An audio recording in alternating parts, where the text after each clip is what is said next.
자, 안녕하세요. 오늘 녹화는 방정식의 활용 2입니다. 방정식의 활용 2고요.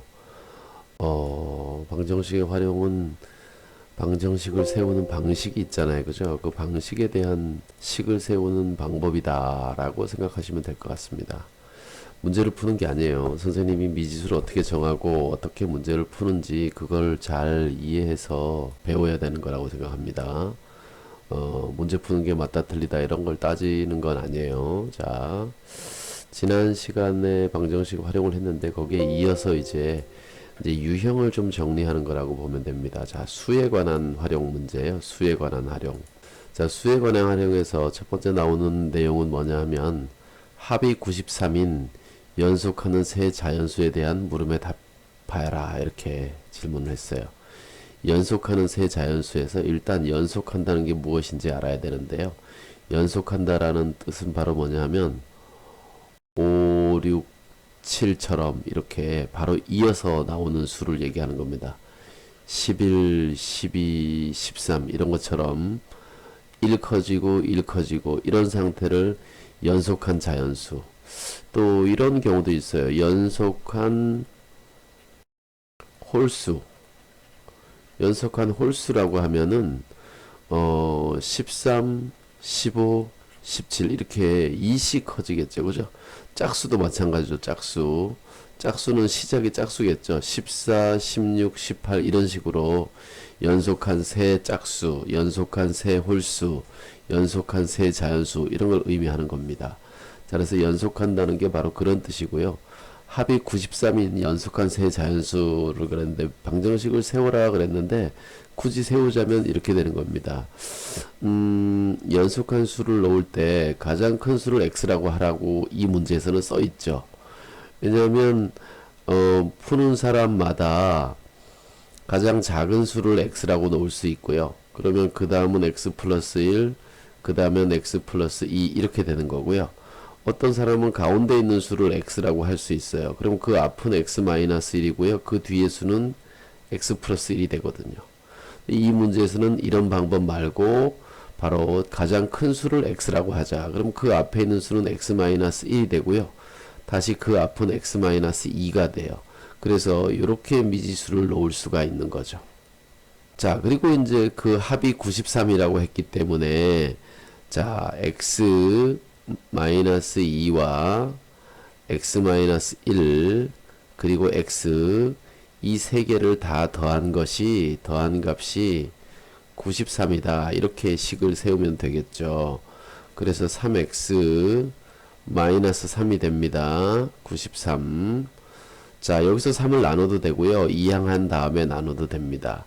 3x 이항하는 게 더 편하겠죠. 3을 더해주면 96이 되고요. x는 3, 3은 9, 3, 2, 6. 그래서 가장 큰 수가 32가 된다. x가 32니까 우리는 이렇게 한 거니까 여기 32, 그 앞에는 31, 그 앞에는 30 이렇게 해서 세 개를 더했다. 이렇게 알 수가 있죠. 자, 그래서 원칙은 이렇게 문제를 풀면 되고요. 근데 이런 종류의 문제를 빨리 풀 수 있는 방법이 있어요. 자, 어떻든 간에 이렇게 더하든 이렇게 더하든 이렇게 더하든 다 연속한 세 수를 더하면 3의 배수가 됩니다. 그래서 이 경우를 한번 집중을 해보세요. 이 셋을 더하면 어떻게 되냐면 이 마이너스 1과 플러스 1이 사라지고요. 3x만 남아요. 그래서 그 세 수를 더하면 93이 되는 거죠. 그래서 다시 이걸 3으로 나누면 31이 되는데 무슨 얘기냐? 세수의 합, 세수의 합, 물론 연속한 세수의 합을 내, 그죠? 연속한 세수의 합을 3으로 나누면 가운데 수가 된다. 이렇게 알 수 있다는 거죠. 연속한 세수의 합을 3으로 나누면 가운데 수가 된다. 그죠? 그래서 93을 3으로 나누면 31이 된다는 거예요. 그래서 가장 작은 수는 1 빼주면 되고요. 그 다음 큰 수는 1 더해주면 돼요. 답은 32가 되겠죠. 그래서 이런 방식으로도 풀 수 있다라고 생각합니다. 자, 다음 과정을 한번 볼까요?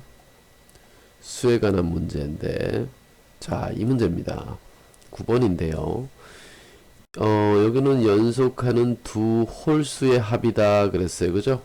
그리고 작은 수의 3배보다 13만큼 작다 그랬어요. 그죠? 자, 다시 한번 정리를 해볼게요. 연속한 두 홀수가 있는데 그 둘의 합을 구하면 작은 수의 3배보다 13만큼 작다 그랬어요. 이게 무슨 얘기냐? 연속한 두 홀수부터 일단 정리를 해봐야 되겠죠. 그죠? 연속한 두 홀수는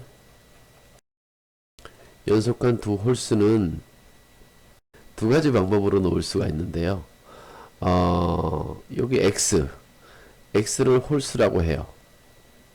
홀수, 작은 홀수. 그럼 그 다음 홀수는 x 플러스 2가 됩니다. 연속한 두 홀수죠. 이때 얘가 작은 수겠죠. 그죠? 작은 수겠죠. 자, 그래서 연속한 두 홀수의 합은 얘가 됩니다. 연속한 두 홀수의 합은 작은 홀수의 3배보다 얘가 13이 작아요. 이쪽에서 13을 이렇게 빼도 되고요. 혹은 이쪽에다가 13을 더해줘도 돼요. 왜냐면 이쪽이 13이 작다 그러니까 더해주면 같아지겠죠. 그죠? 자, 그래서 다시 한번요. 연속한 두 홀수를 작은 수를 x라 그러면 그 다음 수는 x 플러스 2가 된다. 그래서 두 수의 합은 작은 수의 3배보다 얘가 13이 작다. 그러니까 여기서 13을 빼주면 같아진다. 이렇게 놓을 수 있다는 거죠. 좌변을 계산하면 2x 플러스 2가 되고요. 우변은 3x 마이너스 13이네요. 자, x를 요리 보내면 3x에서 2x를 빼니까 암산하면 x. 자, 2에다가 마이너스 13을 이항해서 플러스 13 하면 15가 되죠. 그죠? 그래서 x가 15니까요. 그 다음 수는 17이 되는 거예요. 이렇게 연속한 두 홀수 중에서 작은 수를 구해라. 그러니까 이렇게 구하면 되죠. 자, 그런데 이때 반드시 여기서는 x는 홀수다. 이렇게 적어줘야 됩니다. 자, 그러면 이걸 안 적기 위해서는 어떻게 하느냐? 이렇게 쓸 수 있어요. 2x-1 요것을 앞에 홀수라고 합니다. 얘보다 2를 더해주면 그 뒤에 홀수가 되겠죠? 2x 플러스 1. 자, 이렇게 되죠. 자, 이렇게 되죠. 그래서 작은 수와 큰 수를 이렇게 놓을 수도 있어요. 이때 x는 뭐 자연수다. 이렇게 적을 수도 있습니다. 여기 홀수라고 쓰는 말 대신 자연수라고 써도 돼요. 그래서 여기는 자연수 어떤 수가 들어가더라도 결과가 홀수가 됩니다. 항상. 여기는 짝수가 들어가면 이것은 짝수가 되죠. 그죠? 그래서 홀수가 꼭 들어가야 된다라는 것을 쓸 수가 있어요. 그래서 이렇게 두 수를 놓고서 두 수의 합은 4x가 되고요. 이때는 합이 아주 간편해지죠. 그죠? 두 수의 합은 작은 수의 3배보다 13이 작으니까 여기서 13을 빼주면 같아진다. 이렇게 식을 세울 수 있다는 얘기입니다. 4x는 6x 마이너스 3이니까 마이너스 16이 되겠네요. 자, 그래서 2x는 16이 되니까 x는 8입니다. 이 8은 홀수가 아니잖아요. 그렇죠. 28에 16에서 1을 뺀 요게 첫 번째 홀수가 되는 거죠. 그죠? 그래서 여기서 나온 답을 대입해서 그 값을 찾아줘야 됩니다. 첫 번째 방법이 편한데요. 첫 번째 방법이 편한데 반드시 그때 x는 홀수라는 말을 꼭 써주기를 바랍니다. 그래서 요렇게 요 윗편으로 요렇게 풀면 됩니다. 만약에 지금 여기 그림이 뒤죽박죽이면 어떻게 합니까? 화면을 앞으로 돌리면 되겠죠? 자, 그렇게 하면 되겠습니다. 자, 그래서 이와 같이 수에 대해서 나오는 문제가 있고요. 또 이런 문제의 유형도 있습니다. 자, 10번 문제를 한번 보죠. 10의 자리 숫자가 6인 두 자리가 있다. 두 자릿수가 있다. 10의 자리가 6이니까 60 얼마겠네요. 그죠? 자, 그런데 이것은 문자식에서는 이렇게 쓰지 않아요. 10의 자리 숫자를 x라 그러면 6 곱하기 10 플러스 x라고 씁니다. 그죠? 자, 이 자연수의 10의 자리 숫자와 1의 자리 숫자를 바꾼 수는 뭐냐? 바꾼 수는 뭐냐? 몇십 6이란 얘기죠. 그죠? 그러면 이거는 문자식에서는 이렇게 쓰지 않습니다. 10 곱하기 x 플러스 6이라고 쓰죠. 그래서 이것이 처음 숫자고요. 얘가 바꾼 수예요. 얘는 바꾼 수. 바꾼 수. 얘는 처음 수. 그죠? 자, 그래서 바꾼 수 10x 플러스 6은 처음 수 60 플러스 x. 자, 이거 곱셈 계산한 겁니다. 바꾼 수는 자, 이게 바꾼 수예요. 자, 이놈이 처음 수. 관계를 잘 적어야 됩니다. 바꾼 수는 처음 수보다 9만큼 더 크다. 이쪽이 9만큼 더 크다는 얘기예요. 그러니까 이쪽에다가 9를 더해주면 같아지겠죠. 그죠? 이렇게 식을 세울 수가 있습니다. 자, 그래서 이렇게 넘어가면요. 9x가 되고요.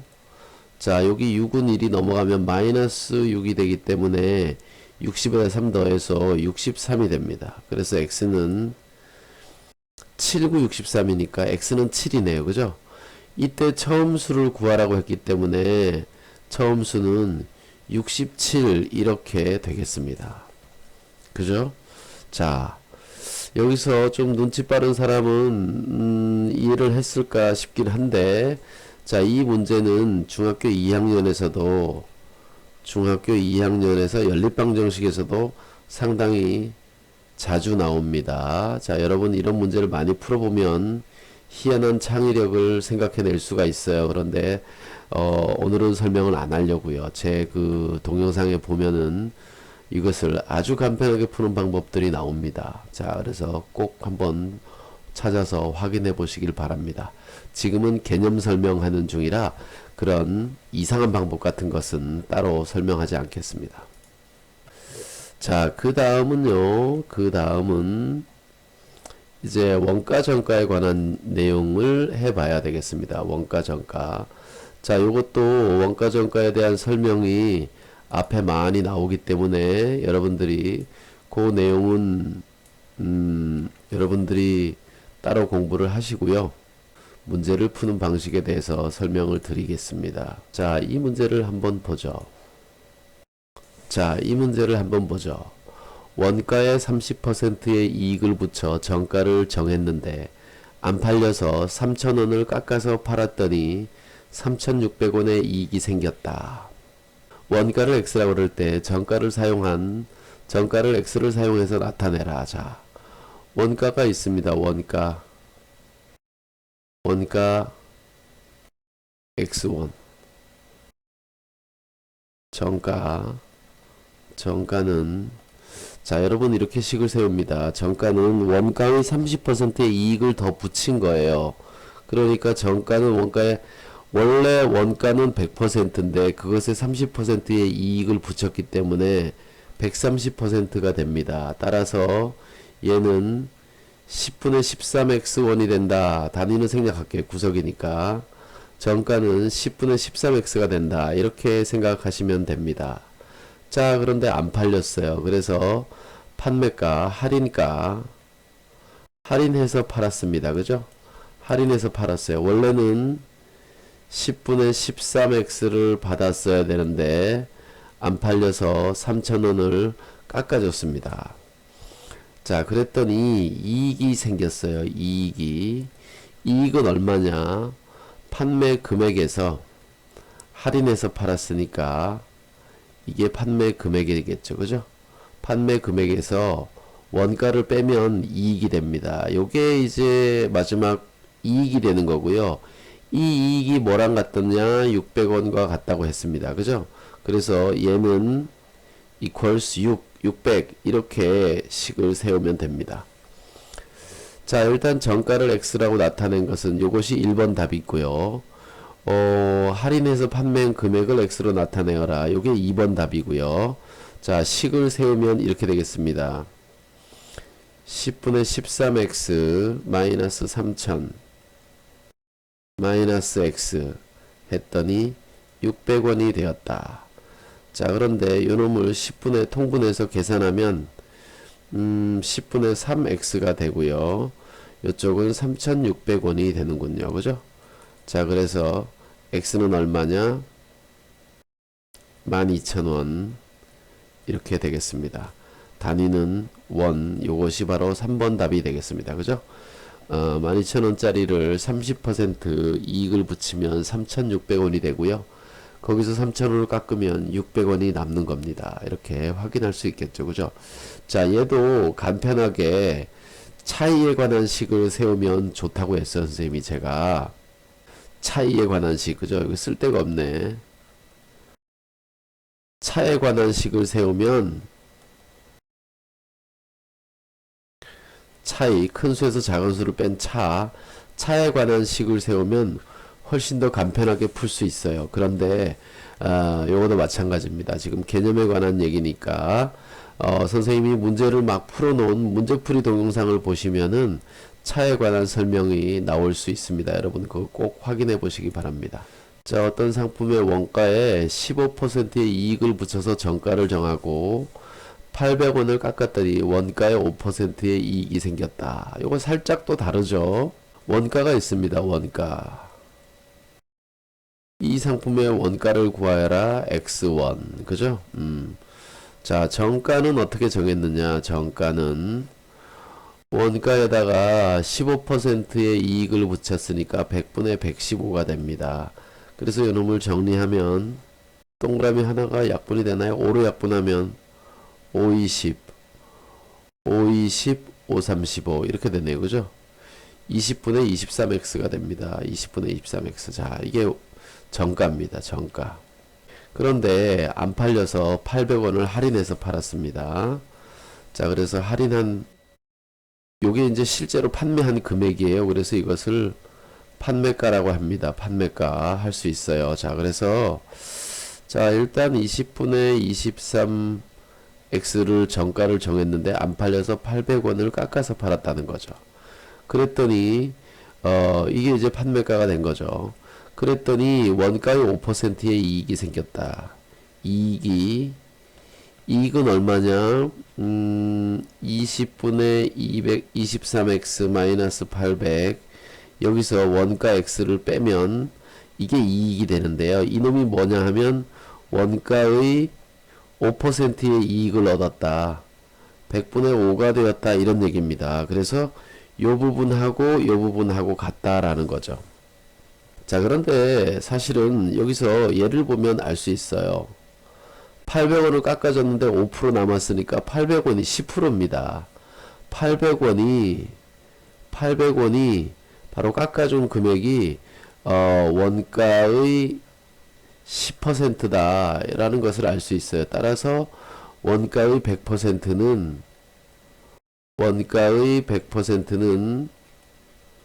8,000원 이렇게 알 수가 있죠. 실제로는.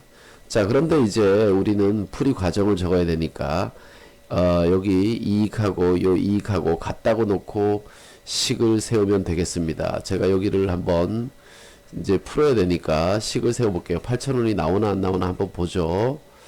자, 20분의 23x 마이너스 800 마이너스 x는 5로 약분하니까 20분의 1x 그죠? 이렇게 되네요.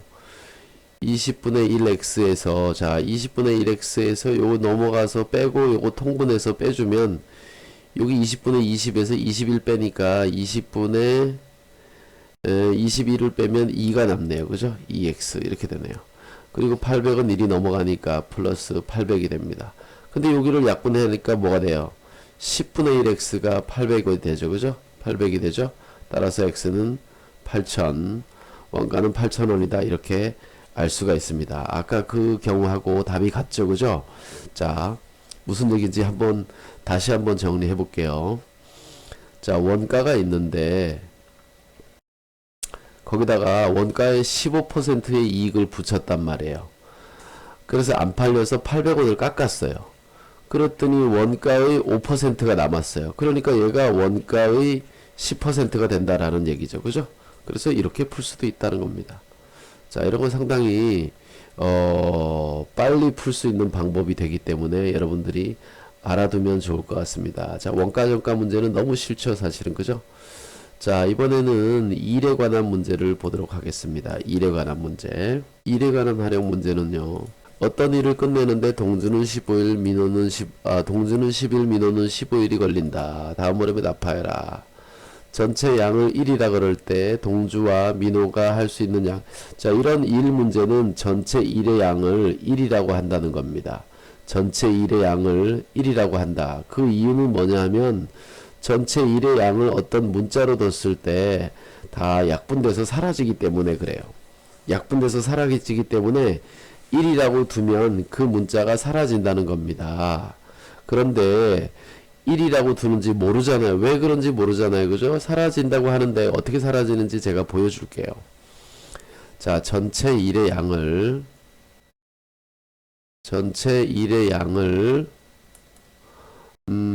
W라고 할게요. W 쓰기 너무 불편하다. 전체 1의 양을 P라고 할게요. 자, 이거 대문자 P입니다. 대문자 P. 자, 동주와 민호가 할 수 있는 일의 양을 각각 구하여라. 이게 무슨 얘기냐 하면 약간 표현이 좀 이상해요. 할 수 있는 일의 양이 뭐냐 하면 하루에 동주가 하루에 하는 일의 양, 민호가 하루에 하는 일의 양. 자, 동주는 하루에 전체 일의 10분의 1씩을 하고요. 민호는 하루에 15분의 1씩을 합니다. 15분의 1 곱하기 P, 10분의 1 곱하기 P 이렇게 되는 거죠. 그죠? 자, 동주와 민호가 함께 끝내려면 며칠 걸리느냐? 야, 이것도 표현이 이상하네요. 함께 끝낸다는 게 아니고 둘이 같이 일을 해서 끝내려면 며칠 걸리느냐? X일이 걸린다. 고 하자. 이게 가정입니다. 그래서 여기 P도 있는데요. P는 아까 다 사라진다고 그랬잖아요. 그죠? 왜 사라지는지 보세요.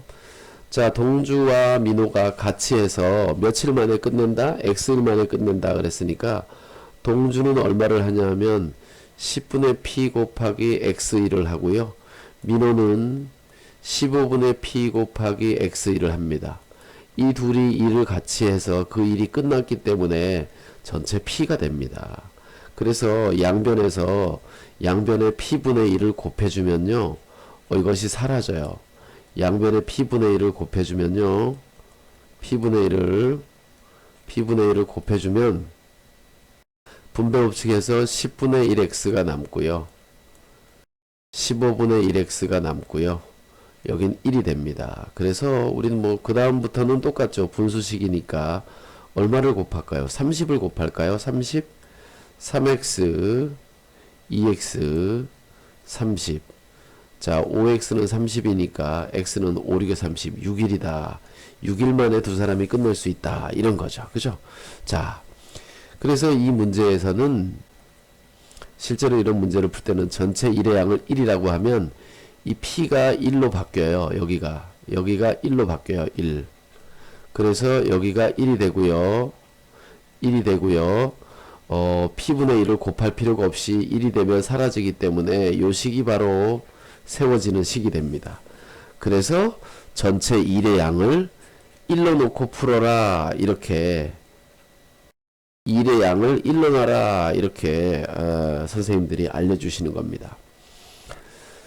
자, 소거가 되기 때문에 1로 놓는 거예요. 왜 1로 놓느냐 그랬을 때 설명하기가 힘들면 그냥 P라고 두세요. 그리고 약분하면 되니까.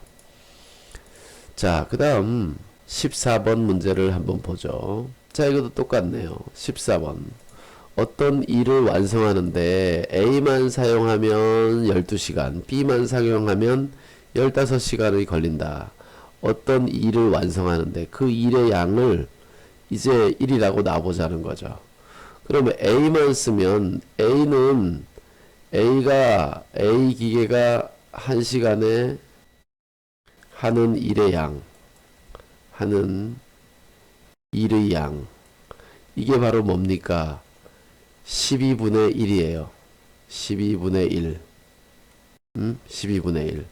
그리고 B는 15시간이 걸린다 그랬으니까 15분의 1이 됩니다. B가 1시간에 하는 일의 양. 자, 이거 상당히 기네요. 그죠? 처음에는 A를 3시간 사용하다가 AB 기계를 동시에 사용했다 그랬어요. 처음에는 12분의 1씩 하는 A를 3시간을 사용한 다음, 그 다음에는 12분의 1 하는 A와 B를 X시간, B도 15분의 1씩 하는 거 X시간, 이렇게 해서 그 일이 끝났다, 이런 뜻입니다. 두 기계를 모두 사용한 시간, 요 X를 구해라, 이런 얘기인데, X는 단위를 시간으로 하면 되겠죠. 그죠? X시간 후에 끝난다. 그 가정을 하면 요런 식이 생깁니다. A로 먼저 3시간을 하고 그 다음에는 둘을 같이 쓰는 거예요. 그죠? 이렇게 해서 끝났다. 자, 12와 15의 최소 공배수가 얼마인가요? 12와 15. 12와 12, 15에서 5니까 60이 되겠네요. 그죠? 자, 그래서 양변에다가 60을 곱합니다.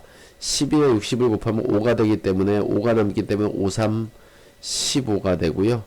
여기는 5가 남으니까 5x가 되고요. 여기는 4가 남겠죠. 4x가 되겠네요. 그리고 여기는 60이 되겠죠. 조심해야 됩니다. 아, 제가 지금 저도 그럴 뻔했어요. 이걸 그냥 1이라고 쓰면 안 돼요. 1 곱하기 60이니까 여기다가도 곱해야죠. 그죠? 여기다 안 곱하는 사람 많죠? 자, 9x는 얼마가 됩니까? 넘어가니까 45가 돼서 따라서 x는 5, 즉 5시간 후입니다. 두 기계를 모두 사용한 시간은 5시간이다. 이렇게 답을 찾을 수가 있습니다. 그죠? 자, 그래서 전체 일에 관한 문제는 일의 양을 1로 두면 된다. 와, 어렵다. 자, 여기는 이제 그 다음은 과부족에 관한 문제라고 하는데요. 과부족에 관한 문제. 과부족에 관한 문제는 뭔지 한번 보죠. 과부족이라는 것은 이건 뭐 사람 욕하는 게 아니에요. 과라는 것은 넘친다는 거고요. 부족이라는 것은 당연히 부족하다는 거죠. 그죠? 넘치고 부족한 것을 식으로 나타낸다. 이런 얘기입니다. 학생들에게 사탕을 주려 한다. 한 학생에게 6개씩 주면 5개가 남고 7개씩 주면 9개가 부족하다. 학생 수를 x라고 할 때 학생 수를 구하여라. 자, 이건 두 가지 질문이 있잖아요. 그죠? 학생도 있고 사탕도 있잖아요. 그죠? 자, 학생도 있고 사탕도 있어요. 그러니까 학생 수도 있고 사탕 수도 나오겠죠. 그죠? 자, 이런 문제는, 이 문제는 지금 알려주느라고 학생 수를 x라고 두라고 했는데 우리는 뭘 x로 둬야 됩니까? 학생들한테 사탕을 나눠주는데 지금 6개씩 줘도 5개가 남고 또 7개씩 주면 9개가 부족하다 그랬는데 결국은 이것은 뭐냐면 학생 한 명한테 6개, 7개씩 막 이렇게 준다는 얘기잖아요. 그죠? 사탕수가 많다는 거예요. 누가 더 많은지 알아야 됩니다. 미지수를 아무거나 정하면 안 돼요. 미지수 정하는 방법입니다. 이런 문제의 미지수 정하는 방법. 그죠? 특별한 문제라는 겁니다. 어떤 학생수와 사탕수를 봤을 때 많은 것이 있으면 적은 것을 x로 둬라, 이런 얘기입니다. 적은 것을 x로 둬라. 자, 학생수를 x라고 했어요. 자, 그러면 사탕수는 어떻게 되느냐? 사탕수는 과부족에 의해서 두 가지 방법이 있다는 겁니다. 무슨 방법입니까? 학생들한테 6개씩 줬는데도 사탕이 5개가 남았고요. 넘친다는 거죠. 7개씩 주려면 이만큼이 필요한데 거기에서 지금 9개가 부족하다는 거죠. 이거는 남는다는 거고요. 얘는 부족인 거죠. 그죠? 자, 그래서 이렇게 구하나 그건 둘 다 사탕수기 때문에 사탕의 개수는 같습니다. 따라서 6x 플러스 5라는 것과 7x 마이너스 9라는 것이 같다는 것을 이용해서 식을 세우는 겁니다. 자, 그러면 x는 14가 되네요. 그죠? 자, x는 바로 뭐냐 하면 학생수입니다. 학생수는 14명이다. 이게 1번의 답이 되는 거죠. 1번의 답. 사탕의 개수는 어떻게 되느냐? 여기다 14명을 집어넣는 거예요. 그래서 계산해도 여기도 똑같습니다. 답이 똑같기 때문에 아무거나 하나 구하면 됩니다. 사탕수는 어떻게 구하느냐? 6 곱하기 14 플러스 5. 6, 4, 24, 84 플러스 5니까 어떻게 돼요? 89개가 되는군요. 그죠? 사탕수는 89개, 사탕의 개수 2번 답 89개가 된다. 이렇게 알 수 있습니다. 자, 여러분들이 이와 같은 종류의 문제, 과부족에 관한 문제를 풀 때, 두 가지의 맥락이 있어요. 이 문제에서는 사탕과 학생 수가 있고요. 그러면 학생 수와 사탕 수를 비교했을 때 사탕 수가 많고 학생 수를 x로 둬야 된다. 그죠? 자, 만약에 이런 문제가 있어요. 의자가 있고 의자에 학생들을 앉힙니다. 한 의자에 4명씩 앉히고 5명씩 앉혀도 뭐가 과부족이 생긴다 그랬을 때 이때는 학생이 의자 속에 들어가서 앉는 게 때문에 의자 하나에 여러 명이 앉잖아요. 그죠? 그러니까 학생이 많겠죠. 그러면 그때는 의자 수를 x로 둬야 된다는 겁니다. 의자 수. 아시겠습니까? 또 예를 들어서 오리배가 있어요. 오리배 있잖아요. 오리배가 있는데 여기에 학생들이 5명씩 들어갔더니 어떻게 되고 6명씩 들어갔더니 어떻게 된다. 그러면 오리배가 있고 학생 수가 있는데 학생 수가 많은 거죠. 그죠? 오리배의 수를 x라고 둬야 된다. 이런 얘기입니다. 무슨 말인지 아시겠죠? 자, 문제에 따라 달라지는데 뭐를 x로 둬야 될지를 정확하게 알고 문제를 풀어야지만 할 수 있다는 거고요. 이 두 번째 문제도 바로 그와 같은 맥락이라고 생각하시면 됩니다. 학생들한테 사탕을 주는 거나 학생들한테 귤을 주는 거나 많은 건 뭔지 딱 정해져 있네요. 학생들이 있고요. 귤이 있어요. 학생들한테 귤을 7개, 8개, 9개 막 이런 식으로 주는 거예요. 귤 수가 많은 거죠. 그죠? 학생 수를 x라고 넣어야 됩니다. 그래서 여기서 보세요. 귤의 수를 구하라고 했는데 귤의 수를 x라고 하자. 이렇게 식을 세우면 불가능해진다는 얘기입니다. 완전 불가능한 건 아니에요. 식이 엄청나게 복잡하게 생기게 되는 거지. 자, 그래서 학생 수를 x라고 하자. 학생 수를 x명이라고 하면 귤 수는 두 가지 방법이 있다. 자, 학생들한테 7개씩 줘도 3개가 남고요. 9개씩 주려면 이만큼이 필요한데 15개가 지금 부족하답니다. 얘와 얘랑 같은 거죠. 그죠? 자, 그래서 7x 플러스 3은 9x 마이너스 15 이렇게 되니까 2x가 되고요. 넘어가면 18이 되니까 x는 9입니다. 이건 뭡니까? 학생 수는 9명이라는 겁니다. 9명. 그죠? 자, 그리고 여기서 9명이 되니까 7, 9, 63 플러스 3이에요. 그러니까 귤 수는 66개가 되는 겁니다. 학생은 9명, 귤 수는 66. 여기서는 요놈이 답이 되겠죠. 그죠? 귤의 개수를 구하라고 했기 때문에. 자, 왜 학생 수를 x라고 해야 되는지 잘 기억해 두시기 바랍니다. 자, 그 다음에 우리는 바로 이어서 이제 도형에 관한 내용인데, 도형에 관한 내용은 뭐 그렇게 복잡한 내용이 없습니다. 넓이나 둘레나 아주 뭐 복잡한 얘기들이 나오는데 이것은 우리가 초등학교 때 상당히 많이 했습니다. 자, 높이가 이거고 넓이가 이것인 사다리꼴 아랫변의 길이가 윗변의 길이보다 4만큼 길다 그랬어요. 아랫변의 길이가 윗변의 길이보다 4만큼 더 긴 사다리꼴이 있네요. 자, 윗변의 길이를 x라고 하면 아랫변의 길이는 윗변보다 4만큼 더 길다고 했고요. 자, 여기서 이렇게 수선을 그어서 높이는 얼마라고 했냐 하면 5라고 했습니다. 그렇게 해서 구했더니 그것의 넓이가 35제곱센티미터다 이런 뜻입니다. 그죠? 자, 방정식을 세워야 되겠는데 넓이를 구하면 되겠죠. 사다리꼴의 넓이 어떻게 구합니까? 사다리꼴의 넓이. 사다리꼴의 넓이 어떻게 구하죠? 윗변 더하기 아랫변 곱하기 높이 그리고 나누기 2. 그죠? 이게 사다리꼴 넓이 구하는 공식입니다. 이거 초등학교 때부터 많이 했잖아요. 그죠?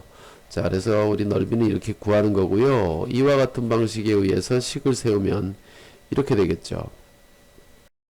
윗변과 아랫변을 더한 다음 곱하기 높이를 해서 반을 나누었더니 뭐랑 같아졌느냐? 35가 됐다. 넓이는 35가 되었다. 이렇게 되겠죠. 그죠? 자, 일단 얘는 내가 더할 거고요. 2를 이쪽으로 곱해줘 보죠. 그래서 얘를 더하면 2x 플러스 4가 되고요. 곱하기 5는 여기 곱하니까 70이 되네요. 그죠? 자, 그래서 분배 법칙을 이용해서 수와 문자의 곱이니까 곱하면 10x 플러스 20 됩니다. 이쪽은 70. 자, 그래서 10x는 50이 되니까 x는 5다. 이렇게 알 수 있습니다. 윗변의 길이 x는 5cm 이렇게 되겠죠. 방정식을 세우라. 얘가 됩니다. 그 문제 내용을 고스란히 포함하고 있어야 돼요. 막 약분한 거 적으면 안 됩니다. 식을 세울 때는 약분한 거 적으면 안 되고요. 문제에서 적혀져 있는 문제에 나와 있는 내용을 그대로 포함하고 있어야 돼요. 문제의 내용을 유지하고 있어야 돼요. 그래서 막 약분한 거 쓰면 안 됩니다.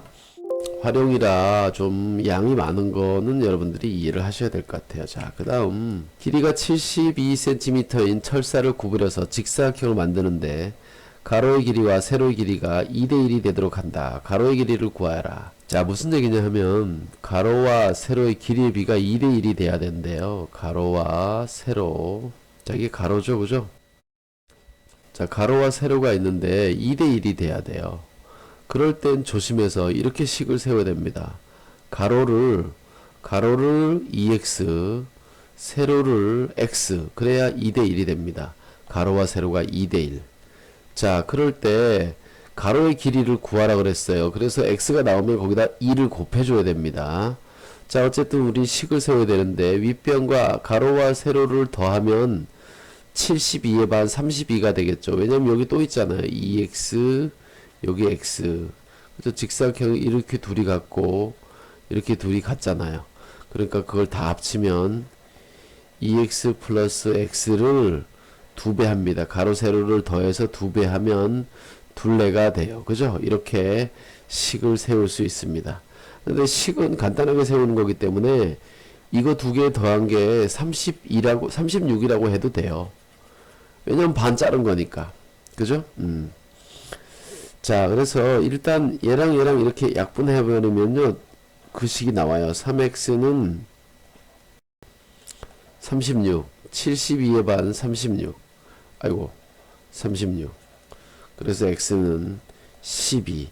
자, 이쪽이 12예요. 가로는 여기잖아요. 24입니다. 그래서 가로의 길이는 24cm. 이렇게 답을 찾아서 적어야 됩니다. 조심해야 돼요. 자, 9번은 말이죠. 밑변은 가로의 길이가 이거 세로의 길이가 직육면체 건널비가 이렇게 될 때 직육면체 높이를 구하라 그랬어요. 자, 직육면체랍니다. 직육면체. 상당히 까다로운 내용이네요. 까다로운 내용. 직육면체가 있습니다. 직육면체가. 자, 이거 완전 예술이다. 예술. 직육면체가 있는데 자, 이렇게 직육면체가 있습니다. 가로가 3, 세로가 4. 그리고 높이는 몰라요. 높이를 구하여라. 높이를 h라고 했대고요. x라고 해도 돼요. 선생님은 h라고 할게요. 높이를 나타내는 이니셜. 그럼 나중에 h가 나오면 그게 높이라는 걸 금방 알잖아요. 그죠? 자, 근데 건널비가 94래요. 자, 그러면 건널비는 6면체니까 면이 6개가 있을 거 아니에요. 여기 투명한 부분도 제가 이렇게 마저 그려볼게요. 자, 우리는 일단 먼저 이것을 생각해야 될 것 같습니다. 자, 이 넓이는 이 밑에랑 넓이가 똑같아요. 그래서 이 노란 부분은 3, 4, 12, 그죠? 노란 부분은 3, 4, 12가 두 개이기 때문에 24입니다. 자, 이거 잘 안 보이겠다, 그죠? 노란 부분 말고 그 다음 주황색 한번 해볼게요. 자, 일단 주황색은 요 부분입니다. 요 부분하고 요 부분이 둘이 똑같아요. 요거 하나가 4 곱하기 h라고요, 그죠? 자, 그래서 요 색 부분은 4h가 두 개이기 때문에 8h가 됩니다. 그죠? 자, 그 다음에 마지막 단계. 마지막 단계는 자, 이 넓이가 되겠죠. 이 앞에 있는 요것과 여기 뒤에 있는 이 넓이. 자, 근데 여기 3이고 여기 h이기 때문에 요 넓이는 3h입니다. 이 뒤에 3h 합해서 6h예요. 자, 요 색칠한 부분은 3h가 두 개이기 때문에 6h예요. 자, 그래서 이 몽땅 요놈들 지금 우리가 구한 요 세 개를 세 가지를 다 더하면 건널비에 합이 되기 때문에 94가 되겠죠. 그죠? 자, 요것들의 합이 94가 된다. 이렇게 알 수 있습니다. 그래서 24 플러스 14h. 자, 이거 두 개 더하면 14h가 되잖아요. 그죠? 그것이 94이기 때문에 14h는 넘어가서 24를 빼니까 70이 되네요. 그죠? h는 5다. 이렇게 알 수 있습니다. 그죠? 그래서 높이는 5cm 따라서 높이는 5cm 이렇게 쓸 수가 있습니다. 자, 여러분 이해가 되나요? 자, 우리 그 다음 시간 속력 거리에 관한 문제가 나오는데요. 자, 거속시에 대한 문제를 한번 보죠. 거리 속력 시간에 관한 문제는 거속시라고 하죠. 거속시. 근데 중요한 것은 시간에 관한 식입니다. 시간에 관한 식. 시간에 관한 식을 잘 찾아야 돼요. 근데 시간은 어떻게 구하느냐? 시간은 거리를 속력으로 나누잖아요. 거리를 속력으로 나누면 시간이 나오거든요. 그래서 요 놈을 잘 기억해야 됩니다. 자, 서연이가 집이 있어요. 집이. 서연이 집에서 학교까지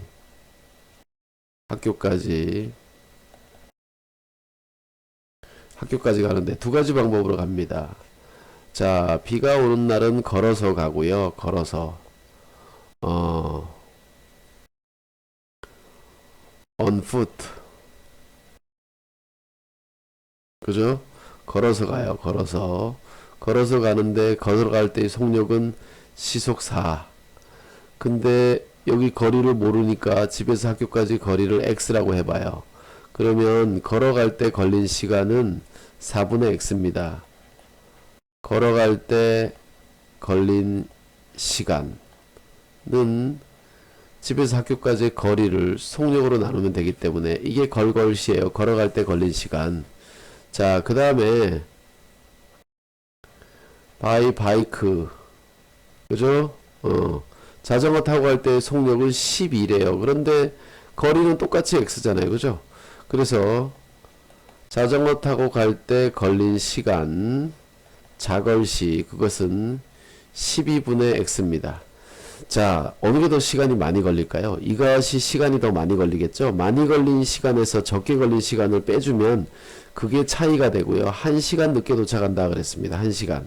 자, 그러니까 4분의 x에서 12분의 x를 빼주면 그게 1시간이 된다. 이렇게 식을 세울 수 있는 겁니다. 아시겠죠? 자, 이렇게 식을 세우면 자, 이제 우리는 뭘 합니까? 12를 곱하죠. 그죠? 3x-x는 12. 따라서 2x는 12. 그러니까 x는 6. 집에서 학교까지 거리가 6km다. 이렇게 알 수 있습니다. 6km. 자, 그래서 이와 같이 이렇게 풀면 될 것 같고요. 이 문제는 식을 세우고 거리를 구하여라 그랬는데 그냥 선생님이 정리했습니다. 자, 그 다음 문제를 보죠. 동생이 집을 동생이 집을 나갔어요. 동생이 컴퓨터 게임하다 엄마한테 걸려가지고 욕먹고 쫓겨났어. 컴퓨터 게임 많이 하면 안 돼요. 자, 여기 지금 스타트 라인이에요. 이거 스타트 라인. 스타트 라인이 지금 집이죠. 그죠? 집에서 동생이 엄마한테 혼나고서 지금 이렇게 집을 나갔어요. 근데 같은 길을 가는 겁니다. 이렇게 길이 하나밖에 없어요. 외길이 외길. 동생은 요 길 따라만 가는 거야. 자, 동생이 집을 나섰어요. 그런데 동생이 이미 이동한 게 6분 동안 갔어요. 근데 동생의 속력은 얼마냐면 60이에요. 그러면 동생은 지금 얼마를 갔냐 하면 지금 66에 336, 360m를 지금 동생이 갔습니다. 동생이. 자, 그런데 형이 걱정이 돼요. 걱정이 될까? 자, 형이 걱정이 돼서 형이 1분에 100m의 속력으로 더 빨리 갑니다. 근데 그동안에 동생은 형이 오는 줄 알면 서서 기다리면 되죠. 그죠? 그런데 동생은 계속 가고 있습니다. 계속 가고 있어요. 그래서 동생이 출발한 지 몇 분 후에 형이 만났느냐 그런데 형이 출발한 지 나중에 간 거니까 형이 출발한 시간을 x라고 할게요. 형이 출발해서 형이 x분 동안 갑니다. 형이 여기를 x분 동안 가는데 그 거리가 같아져요. 그래서 만나겠죠. 그죠? 형은 x분을 가고요. 속력은 얼마냐면 100이기 때문에 형은 여기서 여기까지가 얼마냐? 100x를 간 겁니다. 근데 동생은 여기 x분 동안 또 가요. x분 동안 동생은 60으로 가기 때문에 여기서 여기까지가 60x가 되는 거예요. 60x. 그죠? 자, 다시. 자, 여기서 여기까지가 60x가 됩니다. 자, 그런데 이렇게 해서 둘이 만났다는 얘기는 동생이 간 거리와 형이 간 거리가 같다는 거죠. 그죠? 동생이 간 거리는 360 가고서 다시 또 거기다 60x를 또 간 거고 형이 간 거리는 100x가 된 거고 그것이 만났다는 얘기는 그 거리가 같다는 뜻이다 라는 겁니다.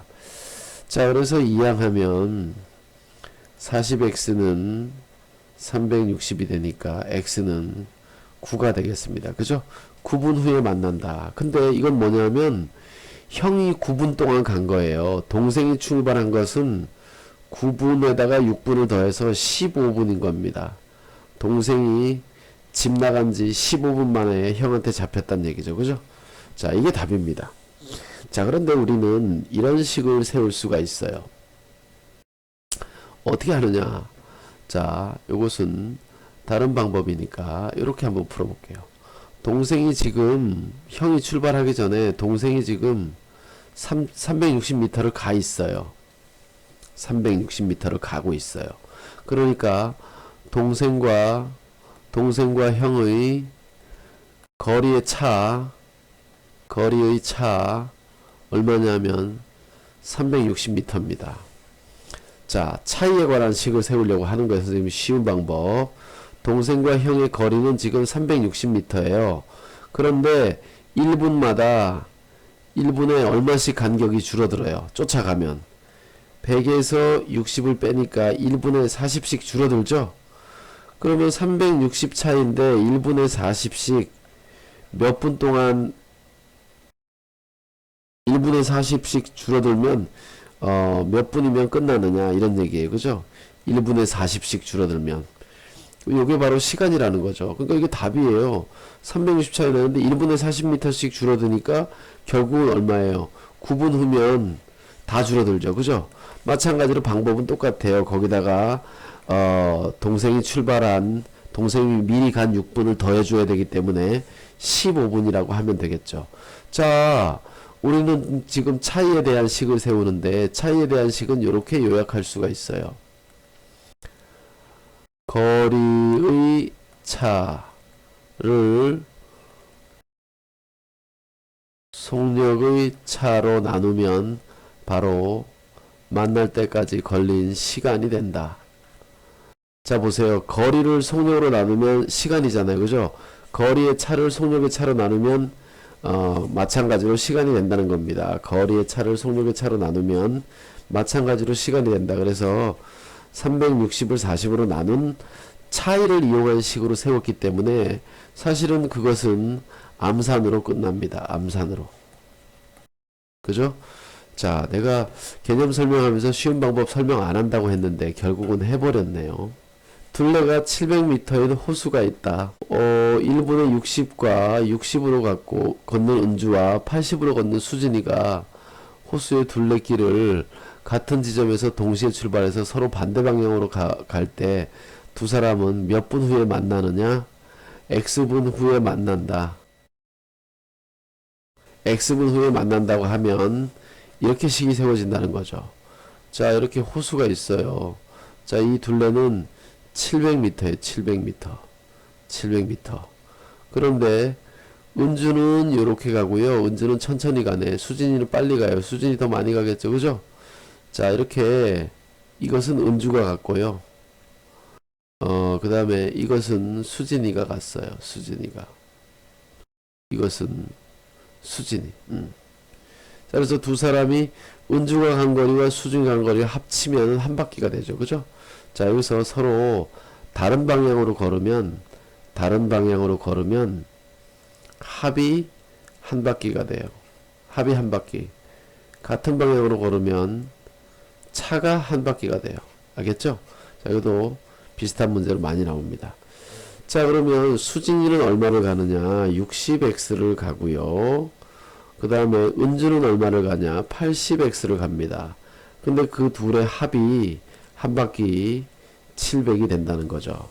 동그라미 하나씩 없애면 6x 플러스 8x는 70, 14x는 70, x는 5 이렇게 되네요. 그죠? 자, 그래서 5분 후에 만난다. 이렇게 알 수 있습니다. 자, 와, 너무 피곤하네요, 지금. 자, 지금 이제 거의 마지막 문제인데요. 마지막 종류네요. 자, 어쨌든 이 내용을 보면 농도에 관한 문제입니다. 농도에 관한 문제. 자, 농도에 관한 문제. 자, 선생님이 근데 뭐라고 강조했죠?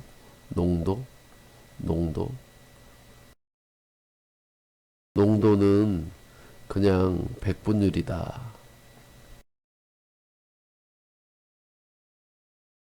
농도는 백분율이다. 이렇게 기억하면 됩니다. 그냥 백분율이에요. 이거 뭐 별 다른 내용이 없어요. 그냥 농도는 백분율인데 액체라서 녹아서 사라져 버리기 때문에 그걸 농도라고 말하는 겁니다. 그냥 백분율이에요. 자, 12% 소금물 이렇게 있어요. 자, 소금물이 이렇게 그릇에 그림을 그림해 줬습니다. 12%가 이렇게 들어있어요. 근데 여기다가 뭘 넣습니까? 물을 넣었네요. 그죠? 요 밑에다 쓸게요. 물을 넣어서, 자, 10%의 소금물이 되려고 합니다. 그죠? 자, 더워놓은 물의 양을 X라고 해보자. 물을 Xg을 넣은 거예요. 근데 물은 농도가 얼마예요? 물은 농도가 0%죠? 자, 그래서, 근데, 12%짜리 300g하고 0%짜리 물 Xg하고 합치면 여기는 뭐가 될까요? 빈칸을 채워야 됩니다. 300 플러스 X가 돼요. 자, 이렇게 되는 겁니다. 자, 그랬을 때 뭐에 관한 식을 세우냐? 소금의 양에 관한 식을 세웁니다. 소금의 양에 관한 식. 자, 거석시 문제는 뭐에 대해서 식을 세운다고 그랬어요? 시간에 관한 식을 세운다고 그랬죠. 그죠? 시간에 관한 식. 자, 소금물의 농도에 관한 문제가 나오면 소금의 양에 관한 식을 세웁니다. 자, 이 속에 소금이 얼마 들어있을까요? 자, 300g 속에 12%가 들어있으니까 이게 100분율이라니까요. 300 중에서 100분의 12가 소금이란 얘기예요. 자, 여기는 소금이 있어요? 없어요? 없어요. 없어요. 없는데 식으로 쓸 수 있어요. 자, X 중에 100분의 0이 소금이에요. 100분의 0이. 100분의 0이 소금. 그러니까 더해봤자 이건 0이 된 거죠. 자, 이쪽은 어떻게 되느냐. 300 플러스 X 중에 얼마? 100분의 12 소금입니다. 그래서 그 둘이 같다는 거죠. 자, 결국 이쪽은 0이 되기 때문에 여기는 36이 되고요. 여기는 약분하면 10분의 1이잖아요. 그죠? 따라서 30 플러스 10분의 X네요. 자, 그러니까 10분의 X는 넘어가서 6이 빠지니까 6이 되고, 따라서 X는 얼마입니까? 60이네요. 그죠? 아, 그래서 더 넣은 물의 양은 60g이다. 이렇게 알 수 있습니다. 자, 소금의 농도에 관한 문제가 나오면 소금의 양에 관한 식을 세워야 된다. 근데 소금의 양을 어떻게 구하느냐? 소금의 양은 그냥 백분율이기 때문에 전체 중에 백분율을 곱해주면 됩니다. 그렇게 문제를 풀면 되는 거예요. 그래서 300 곱하기 100분의 12 이렇게 바로 식을 세운 겁니다. 자, 여러분, 자, 오늘 거의 끝자락입니다. 지금. 자, 지금 24번에 왔어요. 24번에 왔습니다. 자, 여기는 증발시킨다는 문제가 나왔어요. 자, 4%의 소금물 200g이 들어있습니다. 200g이 들어있어요. 200g이 들어있어요. 근데 여기서 몇 g의 물을 증발시킵니다. 물을 증발시킨다는 거는 빼는 거예요. 어떻게 하느냐? 0%짜리 Xg을 증발시킨 겁니다. 200g에서. 증발은 어떻게 하냐면, 이게 물 가열시키면 되죠. 그죠? 여기다 불로 가열하면, 이게 가열하면 날아가요. 자, 그래서 이렇게 가열한 겁니다. 자. 그랬더니 결국은 어떻게 됐느냐? 20%. 엄청 짜졌겠죠. 그죠? 근데 200에서 X만큼 줄었으니까 여기 빈칸은 200 마이너스 X가 되는 거예요. 줄어들었기 때문에. 여기와 여기가 차이점입니다. 여러분. 요걸 잘 기억해 두셔야 돼요. 자, 요 부분과 요 부분이 바로 차이점입니다. 아시겠죠? 여기 마이너스예요. 마이너스. 자, 그러면 우리 바로 이제 식을 세워보죠. 자, 여기는 소금, 이거 소금의 양에 관한, 소금의 양을 식을 세우면 된다고 그랬잖아요. 그죠? 자, 여기는 소금이 얼마 있느냐? 200 중에 100분의 4가 소금입니다. 200g 중에서 4%이기 때문에 100분율이잖아요. 그죠? 100분율, 100이 분모에 100 집어넣으란 얘기예요. 100분의 4. 그죠? 100분의 4를 곱해주면, 거기 들어있는 소금의 양인데, 물이 날아갈 때 소금이 없어지나요? 마이너스. 여기는 X 곱하기 100분의 0입니다. 그죠? 물을 증발시켰더니 여기는 200 마이너스 X 중에서 100분의 20이 됐다. 이런 얘기입니다. 그래서 100 없어져요. 100 없어진 식을 써볼게요. 200 곱하기 X 빼기 X 곱하기 0는 200 마이너스 X 곱하기 20. 그죠? 자, 이 그림하고 여기하고 다시 한번, X가 아니고 여기는 지금 4네요. 그죠? 4. 자, 이 위에 있는 그림 부분하고요. 이 문제 부분하고 잘 보세요. 자, 이게 원래의 식이에요. 여기가 원래의 식. 자, 이것은 100을 나눈 식이에요. 100을 나눈 식. 나누기 100칸씩. 그죠? 100칸씩입니다.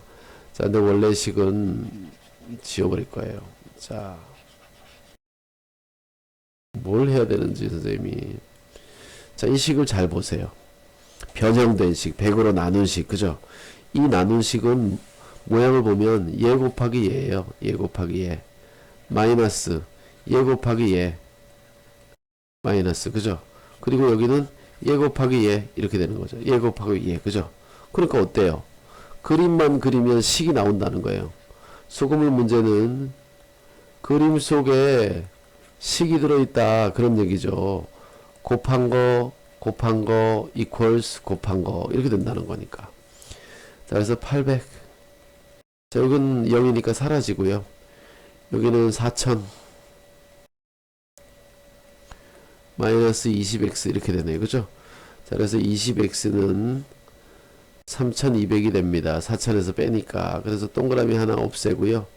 그러면 2x는 320이 되니까 x는 1은 2, 262, 160 됩니다. 그죠? 160g을 증발시키면 저렇게 짜진다. 이런 얘기예요. 40g 밖에 안 남았는데 너무 많이 증발시켰다. 그죠? 너무 많이 증발시켰어요. 여러분이 이렇게 짜집니다. 증발시키면 식당에 가서 고기 먹다 보면 된장 남잖아요. 그죠? 된장이 끝날 때까지 집에 올 때까지 된장이 남아 있는데 쫄아가지고 어떻게 해요? 엄청 짜 먹지도 못해. 그냥 그렇게 되죠. 그죠? 자, 우리 농도 문제에서 마지막 유형입니다. 똑같은 거예요. 그런데 그림 그리고 그냥 하면 됩니다. 그림. 그림 속에 식이 있다. 그죠? 그림을 잘 그리면 된다. 그리고 농도 문제는 바로 뭐다? 백분율이다. 그죠? 백분율. 어휴, 누가 이렇게 쓰냐? 백분율. 백분율이다. 이렇게 이 내용 두 가지만 딱 알면 소금물 문제는 엄청나게 쉬워요. 좀 전에 선생님이 얘기했죠. 자, 6%짜리 100g 하고, 자, 여기는 14%짜리 소금물을 섞어서 12%를 만들었다. 14%를 얼마나 섞었느냐 이런 얘기잖아요. 그죠? 그럼 얘랑 섞었으니까 여기는 100 플러스 x가 되겠죠. 그리고 식을 세워야 되는데 이제 소금의 양에 관한 식을 세워야 되는데 원래식 한 번만 더 간단하게 해볼게요. 원래식, 자 여기 원래식 100 중에 100분의 6이 소금이고요. 플러스 x 중에 100분의 14가 소금인데요. 얘는 100 플러스 x에 대해서 얼마냐? 100분의 12가 소금이니까 이거 뒤에 곱해야 돼요. 자, 얘랑 곱한다는 뜻입니다. 자, 이렇게 이게 식이죠. 그런데 100 없어진다 그랬잖아요. 그죠? 그래서 요거는 바로 얘랑 곱한 거 600 플러스 얘랑 곱한 거 14x는 얘랑 곱한 거 12에 100 플러스 x 이렇게 되죠. 그죠?